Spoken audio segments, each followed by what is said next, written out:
लो भाई बब्बन, बन गई तस्वीर। जरा देखकर बताओ कैसी बनी है। अरे भाई मोहन, मेरी सलाह मानो तो तुम रहने ही दो। एक पेंटर बनना तुम्हारे बस की बात नहीं है। हाँ, तुमने सही कहा, मुझे भी कुछ ऐसा लगता है। खैर, आज शाम की गाड़ी से मैं शहर वापस जा रहा हूँ। कुछ जरूरी काम आ गया है। शहर से वापस आने के बाद तुमसे मिलता हूँ। मोहन अपने घर के दरवाजे पर ताला लगा देता है और वहां से चला जाता है। फिर उसी रात अचानक तेज हवाएं चलने लगती हैं। चारों तरफ डरावना माहौल बन जाता है। तभी मोहन की बनाई हुई पेंटिंग की वो औरत एक खतरनाक चुड़ैल में बदल जाती है और पेंटिंग से बाहर आ जाती है। चुड़ैल घर के बाहर चली जाती है। वहीं दूसरी तरफ दो चोर लाला सुखीराम के घर से चोरी करके भाग रहे होते हैं। दोनों भागते भागते गांव के चौराहे के पास पहुंच जाते हैं। तभी अचानक वो चुड़ैल उन दोनों के सामने आ जाती है।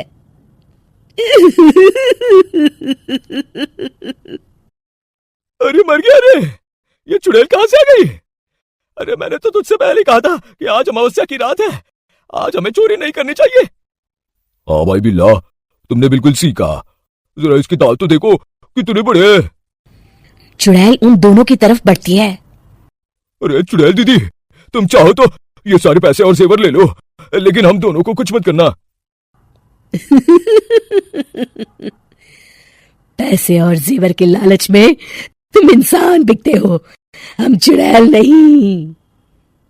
तभी चुड़ैल उन दोनों चोरों को पुतले बना देती है। मैं किसी को नहीं छोड़ूंगी, अब कोई मुझसे नहीं बच सकता।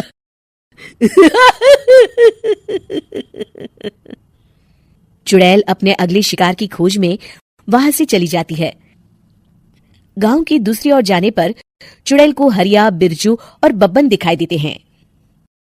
आज संडे है, आज कपिल शर्मा शो देखने का दिन है। जोर से बोलो। आज संडे है। मैंने नहीं सुना। आज संडे है, आज कपिल शर्मा देखने का दिन है। हाँ, ये हुई ना बात। अरे ये कपिल शर्मा कौन है जो ये लोग उसे देखने के लिए इतने उतावले हुए जा रहे हैं? खैर मुझे क्या, मैं अभी इन दोनों को मजा चखाती हूँ। चुड़ैल तेजी से उड़कर उन तीनों के सामने आकर खड़ी हो जाती है।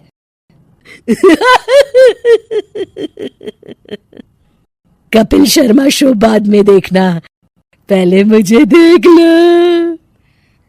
बब्बन चुड़ैल को देखते ही पहचान जाता है। अरे ये तो तस्वीर वाली औरत के जैसी दिख रही है, मुझे अभी नहीं मरना है। अरे भागो रे।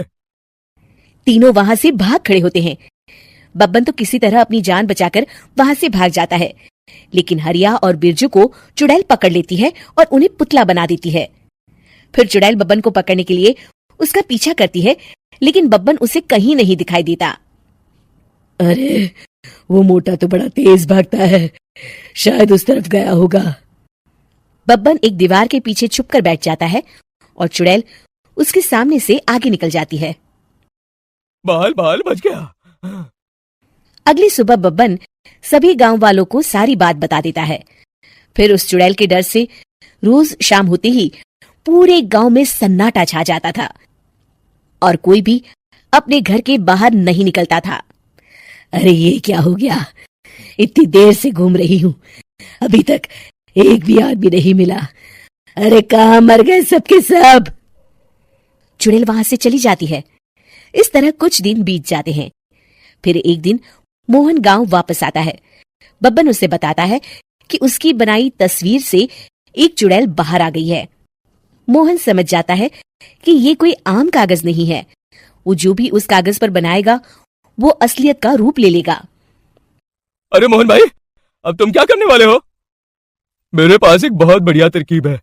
मैं इस कागज पर उस चुड़ैल की एक ऐसी तस्वीर बनाऊंगा जिसमें वो तपती धूप के नीचे खड़ी दिखाई देगी, और फिर जैसे ही सवेरा होगा वो चुड़ैल इस कागज से निकलकर बाहर चली जाएगी और सूरज की तेज धूप में जलकर राख हो जाएंगी। मोहन बिल्कुल वैसे ही तस्वीर बना देता है और जैसे ही सवेरा होता है वो चुड़ैल कागज से निकलकर बाहर धूप में चली जाती है। और सूरज की गर्मी बर्दाश्त नहीं कर पाती और जलकर राख हो जाती है। ये मुझे क्या हो रहा है?